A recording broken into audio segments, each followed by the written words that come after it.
हाय दोस्तों, मेरा नाम मोहित है और आप देख रहे हैं मेरा चैनल मोहित डिकोड्स। तो हम स्टार्ट करेंगे रिएक्ट राउटर का प्रोजेक्ट। डैशबोर्ड प्रोजेक्ट में आप रिएक्ट राउटर 7 के सारे कॉन्सेप्ट सीख पाएंगे, जिसमें आपको नेस्टेड राउट सीखने को मिलेगा, प्राइवेट राउट सीखने को मिलेगा, डायनेमिक राउट सीखने को मिलेगा। क्वेरी पैरम्स के थ्रू आपको सर्च भी सीखने को मिलेगा कि आप क्वेरी पैरम का यूज करके कैसे सर्च फंक्शनलिटी को इंप्लीमेंट कर सकते हैं अपने फ्रंट एंड एप्लीकेशन में। और एरर 404 नॉट फाउंड का भी एक पेज अलग से बनाऊंगा, जिसमें आप एरर 404 को भी हैंडल करना सीखेंगे। उसके बाद मैं अपने इस पूरे प्रोजेक्ट को गिटहब पे पहले पुश करूंगा और उसके बाद नेटलीफाई या फिर वर्सल, इन दोनों में से किसी एक प्लेटफॉर्म पे डिप्लॉय करके भी दिखाऊंगा आपको। तो मैं दिखाता हूं कि प्रोजेक्ट जब बन जाएगा तो आपको किस तरीके का दिखेगा और क्या क्या फंक्शनलिटी इस प्रोजेक्ट में हम करने वाले हैं। तो इस तरीके का ये कुछ यूआई में दिखने वाला है आपको। अगर ऑथर 1 पे क्लिक करेंगे तो ऑथर 1 की पोस्ट आ जाएगी, होम पे जाएंगे तो होम पे वापस आ जाएंगे। फिर ऑथर 2 का पोस्ट देखना चाहते हैं तो ऑथर 2 की पोस्ट देख सकते हैं विद आईडी। यहाँ देखते रहो, आईडी भी चेंज हो रही है ऑथर 2 के साथ, आईडी 1 आईडी 2 इस हिसाब से चेंज हो रही है। अगर आप ब्लॉग पोस्ट देखना चाहते हैं कि ब्लॉग कैसे कैसे लिख रहे हैं, जैसे ब्लॉग 1 पढ़ोगे तो पोस्ट 1 में डिटेल में देखो, ब्लॉग के बाद 1 आ जाएगा। फिर होम पे जाएंगे तो यहाँ देखो एक सर्च बटन है, जो मैंने क्वेरी पैरम के थ्रू सर्च लगाया है इस पूरे ब्लॉग्स पे। जैसे फॉर एग्जांपल मेरे को डाइव सर्च करना है या फिर डीप सर्च करना है तो आप सिंपल लिखो डीप, तो डीप रिलेटेड जो भी ये ब्लॉग पोस्ट है आपको ये दिख जाएगी, बाकी सारी हाइड हो जाएंगी। तो इस हिसाब से देखो ऊपर यूआरएल में देखो क्वेरी पैरम के थ्रू मैंने डीप के थ्रू सर्च कर रहा हूँ। ये फ्रंट एंड सर्च लगाया तो ये कंप्लीट पैकेज होने वाला है रिएक्ट राउटर का, जिसमें सारे कॉन्सेप्ट जो रिएक्ट राउटर 7 में यूज होते हैं ना, वो सारे मैं इस प्रोजेक्ट में यूज करूंगा। तो ठीक है, वीएस कोड पे चलते हैं और पूरा प्रोजेक्ट बनाते हैं स्क्रैच से। यहाँ मैंने फोल्डर स्ट्रक्चर अपना ऑलरेडी बना रखा है। इसमें देखो एक पेज करके बनाया हुआ है फोल्डर, एक लेआउट करके और एक एसेट करके। जैसे आप एसेट वाला फोल्डर ओपन करोगे तो आपको इसमें logo.svg फाइल दिखेगी, जिसमें मैं लोगो इंप्लीमेंट करूंगा। ये मैंने ऑलरेडी अब बना के अपलोड करी हुई है, ठीक है। एक लेआउट वाले में मैंने अपना मेन लेआउट बना रखा है, अब ये ब्लैंक है, मेन लेआउट.jsx, इसमें लेआउट बनाऊंगा। उसके बाद मैंने देखो एक पेजेस फोल्डर बना रखा है, जितने पेजेस होंगे सारे पेजेस इसके अंदर बनेंगे। जैसे नॉट फाउंड का पेज बनेगा, ब्लॉग होम का पेज बनेगा, ब्लॉग की पूरी डिटेल बनेगी और ऑथर्स का पेज बनेगा। सारे पेज इस पेजेस के अंदर बनेंगे। और जो मेन राउट्स होगा हमारा, राउट प्रोवाइडर जिसको बोलते हैं, वो हम app.jsx में बनाएंगे एज ए रूट फोल्डर मान के। और index.css में सारी css लिखेंगे। css हमारे लिए ज्यादा मैटर नहीं करती, फंक्शनलिटी ज्यादा मैटर करती है। तो css हम चाहेंगे तो अगर टाइम कम होगा तो मैं आपको डायरेक्ट css इंप्लीमेंट कर दूंगा। तो सबसे पहले हम blog.home पेज बना लेते हैं। blog.home पेज मैं इसलिए पहले बना रहा हूँ, ऐसे पेज हम पहले बनाना चाहिए जो पेज, फॉर एग्जाम्पल मानो एक ट्री है तो ट्री में जो सबसे नीचे का पेज होता है ना, वो आपको सबसे पहले बनाना चाहिए। या फिर ऐसा मानो कि वो पेज आप सबसे पहले बनाएं जिस पेज की डिपेंडेंसी अदर पेज पे ना हो। यही एक बेस्ट प्रैक्टिस होती है कोडिंग की। तो इसलिए हम app.jsx जिसके सबके साथ डिपेंडेंसी हो हम सबसे लास्ट में बनाएंगे। पहले बनाएंगे blog.home पेज, फिर मेन लेआउट पेज, फिर जिनके भी इनके कनेक्टेड पेज हैं वो सारे कनेक्टेड पेज बनाएंगे। उसके बाद app.jsx पे जाएंगे। तो ठीक है, पहले हम blog.home पेज पे हैं। मैं आपको यहाँ स्टैटिक सिखाने वाला हूँ, पर आपको मैं ये भी बताऊंगा अगर बैकएंड से कोई एपीआई का डेटा आपको कुछ प्रोवाइड करा रहा था उसको आप कैसे हैंडल करेंगे। तो सबसे पहले एक कॉन्स्ट रखो और यहाँ पे डमी डेटा। अभी मैं क्या कर रहा हूँ, पहले मैं एपीआई बताता हूँ कि देखो एपीआई आपको बैकएंड से ब्लॉक की कैसे मिलेगी और उस एपीआई को आप कंज्यूम कैसे पढ़ोगे। तो ये एक एपीआई की तरह डेटा मान लो, मैं जेसन फॉर्मेट में दूंगा। इसमें देखो एक आईडी रख लेता हूँ और एक रख लेता हूँ टाइटल। इतना करके यहाँ से ब्लॉग ये बंद कर देते हैं, इतना। और एक और ले लेते हैं, कुछ ले लेते हैं, चलो ठीक है, इतनी इसने दे दी, ठीक है। 5 मैंने ले लिया, आईडी ले ली, 5 आईडी ले ली और 5 ही उसके अकॉर्डिंग टाइटल्स ले लिए। टाइटल्स में आप कुछ भी लिख सकते हैं, तो जो भी मर्जी है आपका, जो भी ब्लॉग में टाइटल हो वो आप टाइटल ले लें। तो ये बन गया हमारा प्रॉपर जेसन, जो हम आपको बैकएंड से मिलता है। इस तरीके का कुछ जेसन मिलता है जिसको आप कंज्यूम करके फ्रंट एंड पे डिस्प्ले कराते हैं। तो सबसे पहले इंपोर्ट कर लेते हैं, इंपोर्ट रिएक्ट फ्रॉम रिएक्ट। उसके बाद अब बनाते हैं const blog home. Blog home page हमारा नाम था तो हम ब्लॉग होम पेज से ही हमें यहाँ बनाना पड़ेगा। कंपोनेंट जो होता है कैपिटल लेटर से स्टार्ट है, तो मैंने बी कैपिटल लिखा है, ये सब ऑलरेडी मैं आपको बता चुका हूँ। तो यहाँ पे पहले मैं करली ब्रैकेट लगाता हूँ और करली ब्रैकेट बंद करने के बाद यहाँ पे मैं लिख देता हूँ export default blog page. Export default इसलिए लिखा है कि हर जगह आप इसको इम्पोर्ट कर सकें जहाँ भी इसकी जरूरत हो। अब मैं क्या करता हूँ, एक कॉन्स्ट बनाता हूँ और एक search params. Use search param मैं इसलिए लिख रहा हूँ क्योंकि मेरे को, आपने जैसे देखा होगा यूआई में, जैसे मैंने डेमो दिखाया था उसमें ना सर्च बटन था। सर्च बटन बोले या फिर बोले कि सर्च इनपुट फील्ड थी जिसमें सर्च पैरम का यूज होने वाला है। तो सर्च पैरम रिएक्ट राउटर का पार्ट है, तो मैंने इसका रिएक्ट राउटर से इसको इंपोर्ट कर लिया सर्च फंक्शनैलिटी चलाने के लिए। अब इसमें 2 पैरामीटर रखती है ये, एक तो रखता है सर्च पैरम्स, और सेकंड प्रॉपर्टी रखता है सिंपल सेट, और ये इसको कॉपी कर लो यहाँ से, सेट सर्च पैरम्स। ये दो अपने अंदर प्रॉपर्टी ये रखता है। कैमल केस में लिखेंगे सेट सर्च पैरम, और हमने यहाँ लिख लिया सर्च पैरम। अभी क्या लिखता हूँ, कॉन्स्ट करके ना एक सर्च क्वेरी बना लेता हूँ। सर्च क्वेरी में अगर सर्च में कुछ है क्वेरी, अदरवाइज इसको ब्लैंक रख लेंगे। तो ये हमने कर लिया एक सर्च क्वेरी, या सर्च क्वेरी का नाम लिखो, या फिर इसको आप क्वेरी भी लिख सकते हो, जो भी आपको मन करे आप कुछ भी लिख सकते हो। चलो क्वेरी लिख लेते हैं क्योंकि मैंने चेंज कर लिया। तो अब क्या करता हूँ, मैं पहले रिटर्न लिखता हूँ। रिटर्न में नॉर्मल, इसके अंदर हम अपना डिव बनाएंगे। अभी मैंने यहाँ पे सिर्फ अभी ऊपर सिर्फ मैंने सिर्फ इनिशियलाइज किया है, इसको कहीं यूज नहीं किया है। मैं आपको इन सबको जब यूज करूंगा तो मैं बता दूंगा। अभी मैंने सर्च क्वेरम से अभी सर्च निकाला, और जबकि ये जो सर्च है ये अभी मैंने कहीं यूज भी नहीं करा है। ठीक है, अभी क्या करता हूँ, सबसे पहले मैं ना h1 टैग बोलूँ या फिर h2 टैग में यहाँ पे लिख देता हूँ ब्लॉग, ब्लॉग होम। होम इसलिए लिख देता हूँ जो आपको पता चला ये होम पेज है। और यहाँ पे लिखते हैं एक इनपुट टेक्स्ट, वैल्यू में यहाँ पे क्वेरी, और ऑन चेंज के हिसाब से आप उस क्वेरी को चेंज करेंगे। सर्च में जो भी आएगा, सर्च में आप event dot target dot value इस सर्च में फिट कर देंगे। तो सर्च आपको इस हिसाब से यहाँ से गेट कर लोगे। ये गेट सर्च मैंने स्टार्टिंग में आपको समझाया नहीं था। गेट सर्च का मतलब ये है, यहाँ से जो आप event dot target dot value से सर्च करेंगे, यहाँ जो इस सर्च में असाइन करोगे वो आपको यहाँ मिल जाएगी गेट सर्च से, अदरवाइज ब्लैंक हो जाएगा। ये दोनों फिल्टर मैंने यहाँ कर दिए। सर्च ब्लॉक का एक प्लेस होल्डर लगा दिया सिंपल। अब क्या करता हूँ, मैं एक यूएल बनाता हूँ, और एक यूएल यहाँ से यूएल बंद कर देता हूँ। इसमें यूएल में आप समझ लो क्या कर रहा हूँ, मैं एक फिल्टर लगा रहा हूँ ये डमी डेटा के ऊपर। ये समझ लो ये डमी डेटा, बैकएंड से डमी डेटा आया, उसके ऊपर फिल्टर लगाया मैंने। फिल्टर लगाने की भी जरूरत नहीं थी। अब ये समझ लो कि इसको पूरे को यहाँ से मैं हटा देता हूँ, कि डमी डेटा के बाद मेरे को क्या करना है, डमी डेटा के पहले मैंने डमी डेटा डॉट मैप लगा दिया। डमी डेटा डॉट मैप में अब ये मानो ये है हमारा item dummy data dot map item, और इसके अंदर अब हम लिखेंगे प्रॉपर लॉजिक। इसके अंदर लिखेंगे लिंक। लिंक रिएक्ट राउटर का पार्ट है, तो लिंक यहाँ से ऊपर से इंपोर्ट हो जाएगा, लिंक रिएक्ट राउटर से। लिंक में अब हमें लिखना है 2 करके। अब देखो क्या करा है मैंने, अब ये देखना, लिंक में मैंने 2 करके ब्लॉक के अंदर डायनेमिकली आईडी प्रोवाइड कर दी, आइटम डॉट आईडी, और की रख दी आइटम डॉट की। लिंक इस तरह से बंद करके इसके अंदर मैं चाहता तो इसके अंदर मैं लिख सकता था आइटम डॉट टाइटल। तो अभी लिंक के अंदर आइटम डॉट टाइटल मैंने यहाँ पे ऐसे रैप कर लिया। जो भी टाइटल होंगे आपको इस लिंक के थ्रू मिलेंगे, मतलब वो क्लिकेबल होंगे। लिंक का मतलब वो क्लिकेबल होंगे, और उनके ऊपर यहाँ से मैं आईडी ऐसे पास कर दूंगा, ब्लॉक करके अंडरस्कोर ब्लॉक करके आईडी इस तरह से पास कर दूंगा। तो की में मैंने आईडी दे दी। आपको पता है की में आईडी देना क्यों जरूरी है, और आइटम से मैंने टाइटल निकाल लिया। तो यहाँ पे क्या है, मैंने अपना डमी नॉर्मल बना लिया है। तो अभी मेरे को यहाँ पे और भी चीज़ भी काम करनी है। देखो अभी अब बहुत सारी चीज़ मेरी हो गई हैं, पर कुछ चीज़ मेरी अभी बच रही हैं। यहाँ पे डमी डेटा यूज़ नहीं करना, तो यहाँ पे मुझे करना है filter data use.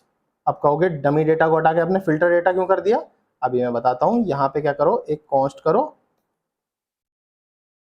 Filter data के अंदर मैं क्या लिखने वाला हूँ, फिल्टर डेटा के अंदर मैं लिखने वाला हूँ, देखो अगर सर्च है कॉमा, तो हमारा डमी डेटा चलेगा।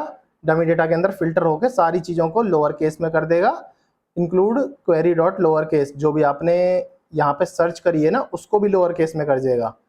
अगर अदरवाइज जो डमी डेटा था, डमी डेटा पूरा का पूरा इसको दे देगा। अगर सर्च में कुछ है तो ये, इससे क्या होगा, सर्च के अकॉर्डिंग नीचे वाला जो आपका यूआई है वो चेंज हो जाएगा। ये लिखना इसलिए जरूरी है। आप क्या करते हैं, मेन लेआउट को कंप्लीट कर लेते हैं। 2 बड़े बड़े कंपोनेंट कंप्लीट हो जाएंगे, तो बाकी छोटे छोटे कंपोनेंट हम जल्दी से जल्दी कंप्लीट कर लेंगे। तो ठीक है, अभी क्या करते हैं, सबसे पहले मैं लिख देता हूँ कॉन्स्ट, और ये मेन लेआउट।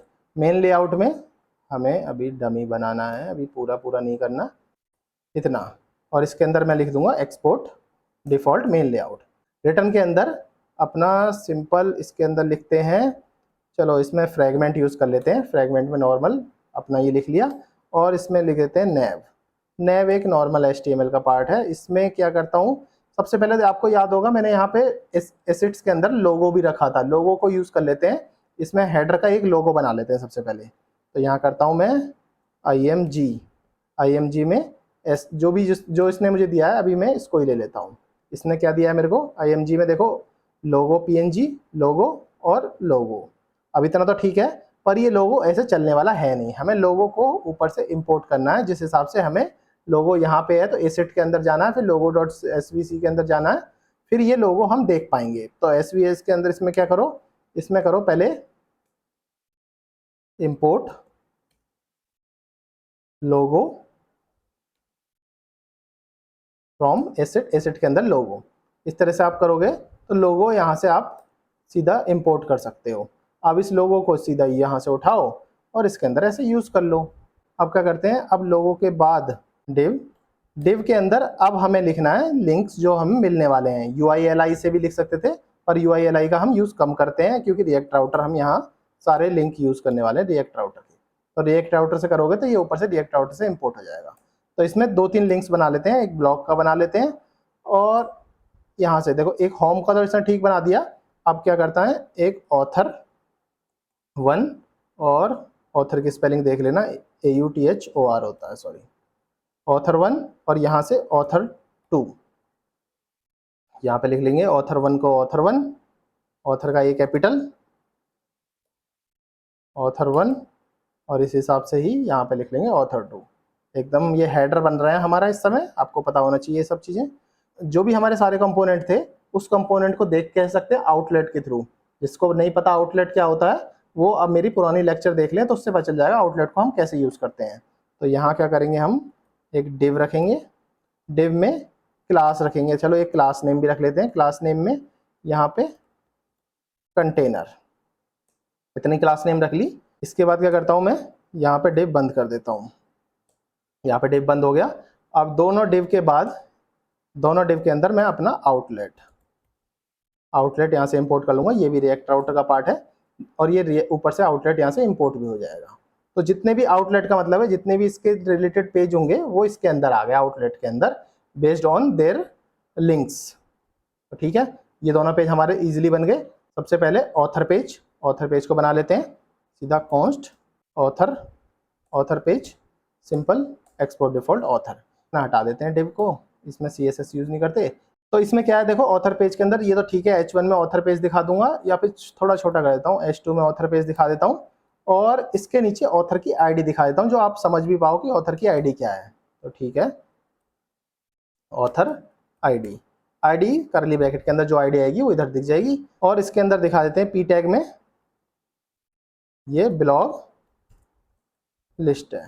तो ब्लॉग लिस्ट में अब जो कहोगे आईडी कहाँ से मिलेगी, आईडी मिलेगी यूज पैरम से।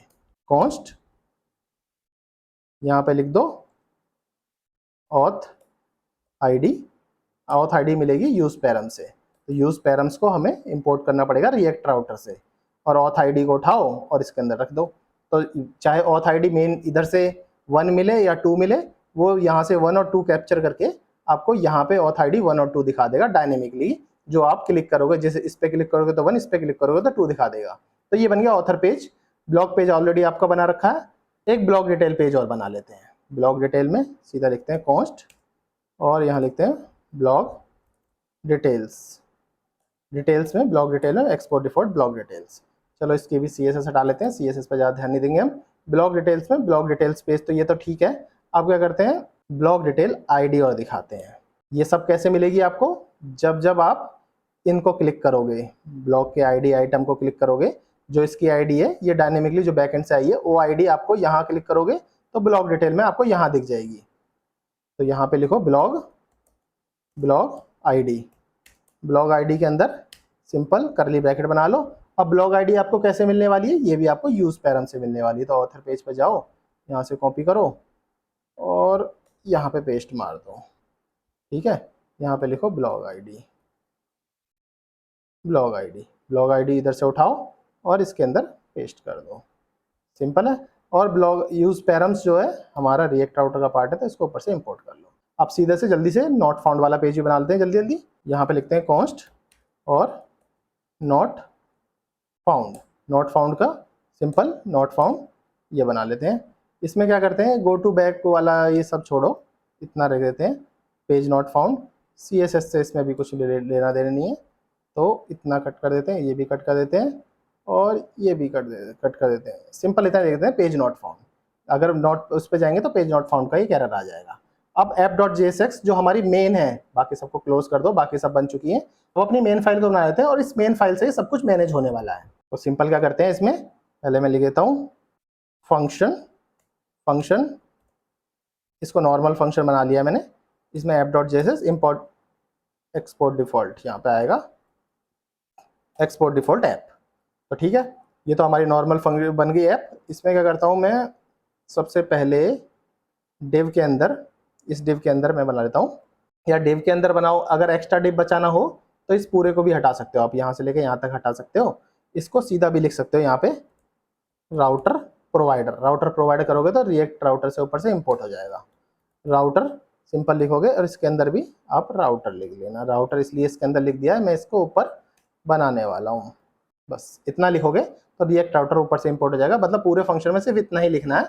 तो यहाँ से राउटर को उठाओ, नॉर्मल एक कॉन्स्ट लिखो, कॉन्स्ट में इस राउटर को लिखो। अब क्या है, आप सभी को पता है कि क्रिएट ब्राउज राउटर से ही हम राउट्स मैनेज करते हैं रिएक्ट राउटर 7 में। तो क्रिएट ब्राउज राउट यहाँ लिखो ना, क्रिएट ब्राउज राउट को इस तरह से आपको बना लेना है पहले। अब फिर इसके अंदर जो इसका एरे ब्रैकेट है, एरे ब्रैकेट के अंदर हम इसमें पाथ लिखने वाले हैं।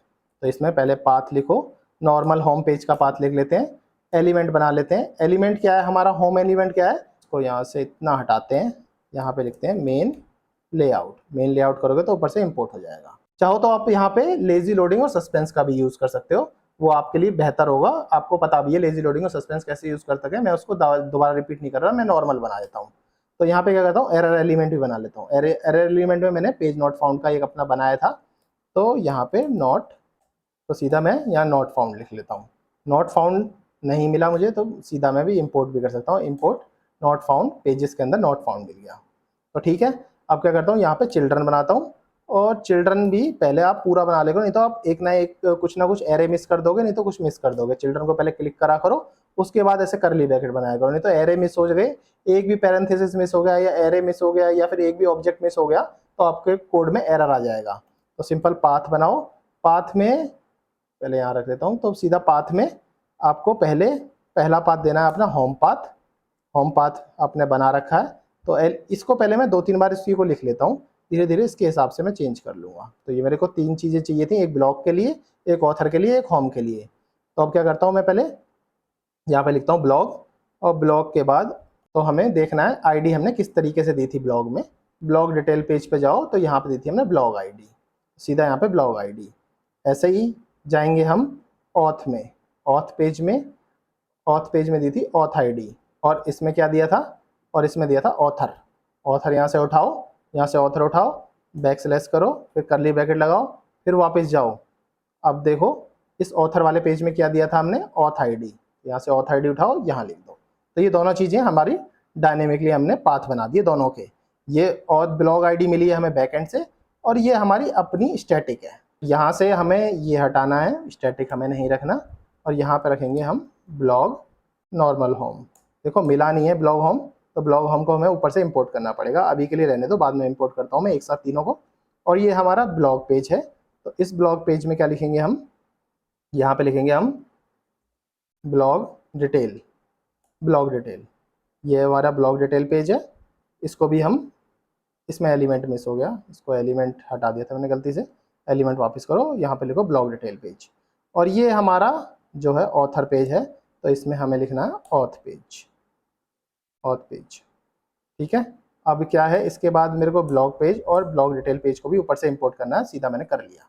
अब पहले देख लेते हैं नीचे कुछ एरर तो नहीं आ रहा। देखो एरर मिल रहा है मुझे, वो चीज़ हमें रिजॉल्व करनी है, पर अभी नहीं। मैं पहले प्रोजेक्ट में देख लेता हूँ क्या चीज़ चल रही है, क्या चीज़ नहीं चल रही, उसके बाद करेंगे। मैं रिफ्रेश करता हूँ, तो मैं बोला ये चीज़ हमें नहीं मिली, logo.png कुछ नाम से है नहीं एसेट के अंदर। तो अपना मेन लेआउट में जाओ, मेन लेआउट में png को कन्वर्ट करके svg रखना है। देखो logo.svg करके था एसेट्स के अंदर, ये लोगों को इस तरह से इंपोर्ट नहीं कर सकते, इंपोर्ट लोगो फ्रॉम लोगो। तो देखो हमारी एप्लीकेशन दिख तो ठीक रही है, बस लोगो थोड़ा बड़ा लिख रहा है, और ये थोड़ा जो हमारा ब्लॉग्स हैं ये थोड़े ठीक नहीं दिख रहे, तो इसको जल्दी से ठीक कर लेते हैं। यहाँ पे क्या करता हूँ, स्टाइल लिख देता हूँ। स्टाइल में डबल ब्रैकेट करके नॉर्मल लिख देता हूँ इनलाइन में। फॉर एग्जांपल इसको 100 पिक्सल दे देते हैं, और यहाँ पे कॉमा लगा के सिंपल लिख देते हैं हाइट और दे देते हैं इसको कुछ, इसको भी स्टैटिकली हाइट दे देते हैं 80 पिक्सल। अब चेक कर लेते हैं ठीक दिख रहा है। हाँ, अब ऑलरेडी हमारा बिल्कुल ठीक दिख रहा है, बस इसको और ठीक कर लेते हैं। इसके लिए हमें क्या करना है, ब्लॉग होम पेज में जाओ।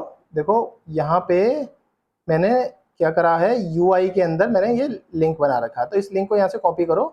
जो मेरी CSS है ना, यूआई एलआई के बेसिस पे है, तो इसको एलआई के अंदर रैप कर दो, एलआई में की डालो और यहाँ पे आइटम और आईडी लिख लो।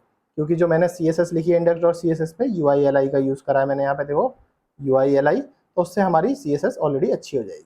तो देखो CSS बिल्कुल ठीक हो गई।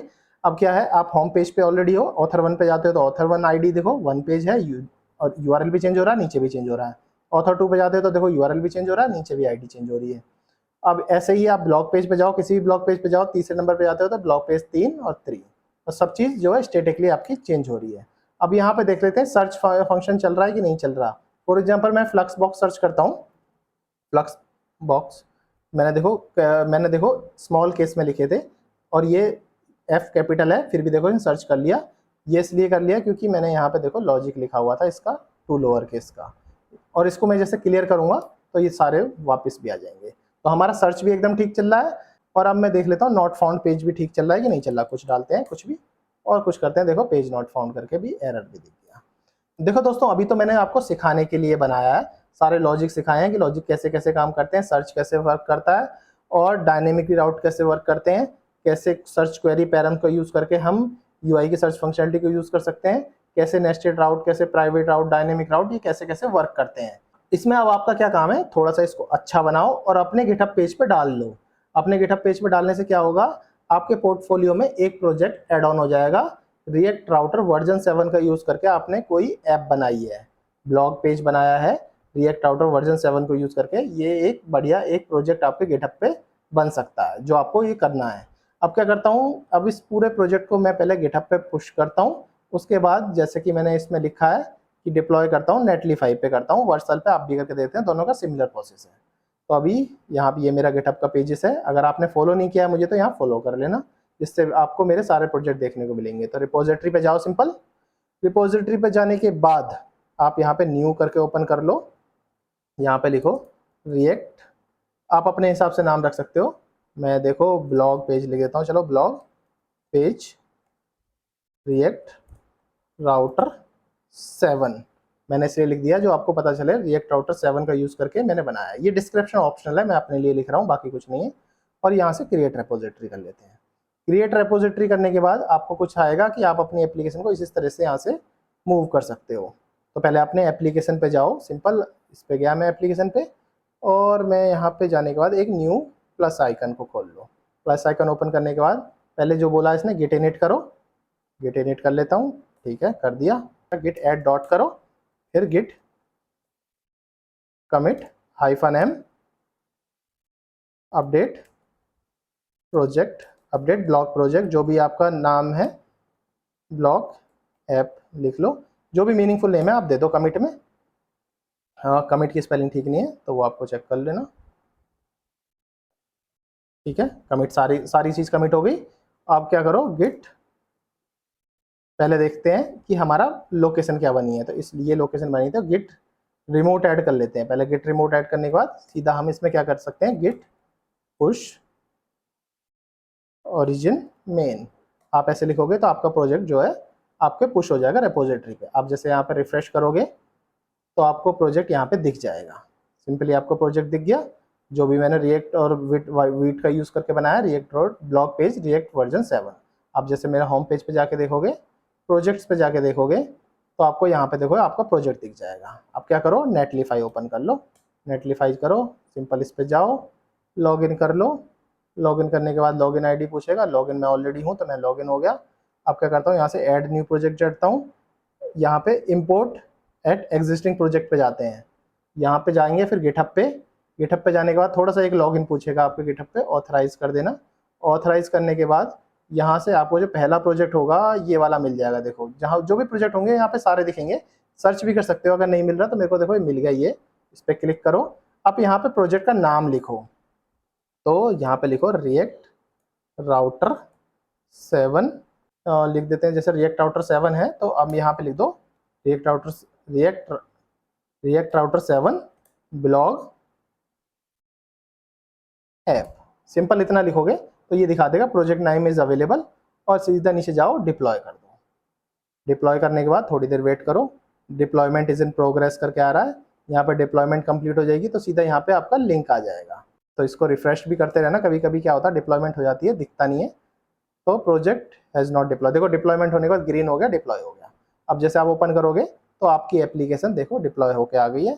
थोड़ा मैं जूम कर देता हूँ, अपने अकॉर्डिंग आप देख लेना, जिससे देखो आपको सारी एप्लीकेशन जो है आपकी डिप्लॉय हो गई है, वो फ्रीली डिप्लॉय हो जाती है। नेटलीफाई जो है और वर्सल जो है ये फ्रीली आपकी ऐप को डिप्लॉय करते हैं। तो आपकी एप्लीकेशन ये दिख गई है।